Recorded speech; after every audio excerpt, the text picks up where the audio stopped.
নমস্কার বন্ধুরা, স্বাদবাহারের রান্নাঘরে আপনাদের স্বাগত জানাই।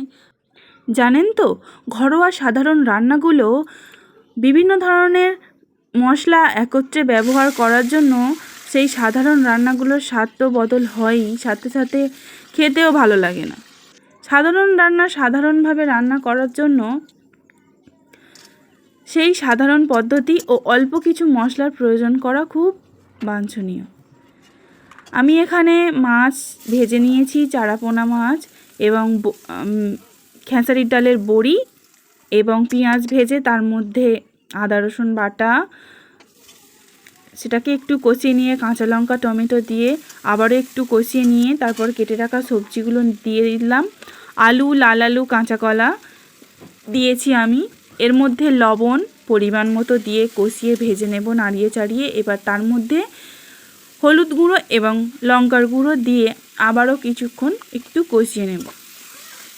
কষিয়ে নেওয়ার পরে এর মধ্যে 1 চামচ জিরে গুঁড়ো দিয়ে দেব। খুব বেশি পরিমাণে দেওয়ার দরকার নেই। তারপরে অল্প একটু জল দিয়ে আবারও কষিয়ে দেবো, নাহলে মশলাটা ধরে যাবে। এবারে ঝোলের পরিমাণ আন্দাজ করে তার থেকে একটু বেশি পরিমাণে জল দিয়ে সেটিকে প্রথমে 50% আলুগুলি বা সবজিগুলি সিদ্ধ করে নেব। তারপরে ভেজে রাখা মাছ ও সেই বড়িগুলো দিয়ে দেব এবং একটি তেজপাতা দিয়ে ঢাকনা দিয়ে দেব।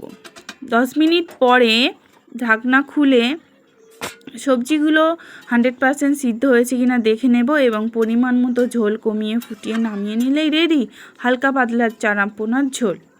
এটি যেমনই সুস্বাদু এবং এটা স্বাস্থ্যের পক্ষে খুবই সুন্দর, খুবই উপযোগী। বেশি পরিমাণে মশলা না ব্যবহার করে খুব সাধারণভাবে সাধারণ রান্না খাওয়াই খুব ভালো। ধন্যবাদ।